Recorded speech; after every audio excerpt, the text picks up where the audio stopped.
दोस्तों आज हम बात करने वाले हैं कंपनीज एक्ट के उन अमेंडमेंट्स की जो 2026 जून अटेम्प्ट में CS executive and CS professional में एप्लीकेबल है।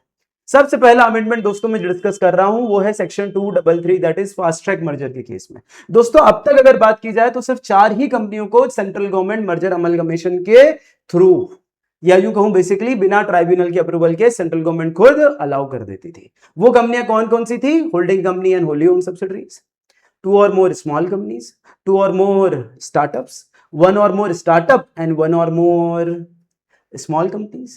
लेकिन दोस्तों अब 3 कंपनियां और इस लिस्ट में जोड़ दी गई हैं जिन्हें सेंट्रल गवर्नमेंट के द्वारा ही मर्जर अमलगमेट किया जा सकता है। सबसे पहले दोस्तों 2 या 2 से अधिक अनलिस्टेड कंपनीज जिनमें एक भी सेक्शन 8 कंपनी नहीं हो दोस्तों, और इनकी बोरोइंग 200 करोड़ रुपए से अधिक की नहीं होना चाहिए और इनका डिफॉल्ट इन रीपेमेंट नहीं होना चाहिए। तो ऐसी अनलिस्टेड कंपनी जो अदर देन सेक्शन 8 हो, जिनकी बोरोइंग 200 करोड़ से ज्यादा नहीं और कोई डिफॉल्ट नहीं, का मर्जर अमलगमेशन भी 233 में फास्ट ट्रैक तरीके से सेंट्रल गवर्नमेंट सैंक्शन कर सकती है।